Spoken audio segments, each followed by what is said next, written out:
But while coral and coral reefs are known for their incredibly vibrant colors, they can bleach white if they get stressed. Scientists observed this last year in the worst ever bleaching of Australia's Great Barrier Reef.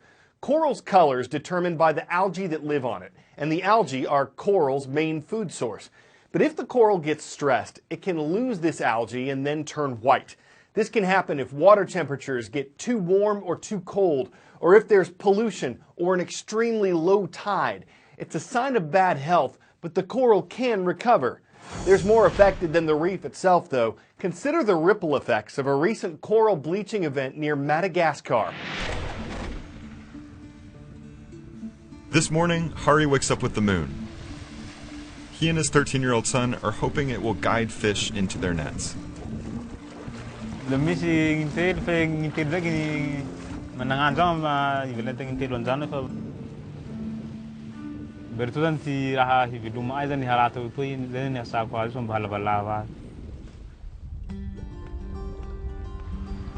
Today they're in luck. A few fish. But they say their catches are just a fraction of what they once were. And that's because the coral reef that surrounds this remote island off the coast of Madagascar is disappearing, and no one here understands why. This is Nosy and Drangambala, a tiny fishing community off the coast of East Africa. It's home to only a few dozen people, and among them are Hari and Lydia, who are raising 6 children.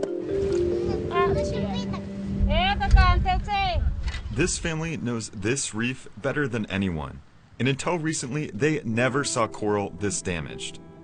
Extreme heat this year has caused coral all around the world to start to suffocate and turn ghostly white. The aftermath looks like a disaster zone, or the ruins of an ancient city. No one here can make sense of it. Scientists do know what's going on. Divers surveyed these waters during a heat wave in April, and they say that about 70% of the reef here was damaged by the high temperatures. The family's response to the vanishing coral? Work harder.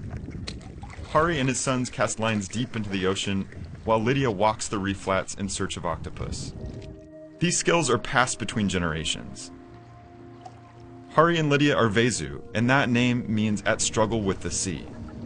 It's hard to imagine people who are more connected to the water. There's no fresh water, electricity, or school out here. There's no plan B. It's too expensive for Hari and Lydia to give their kids an education off the island, so the kids simply must learn to fish and sail. It's a life many here would never trade, and it's one that brings plenty of joy to Hari, Lydia, and their family.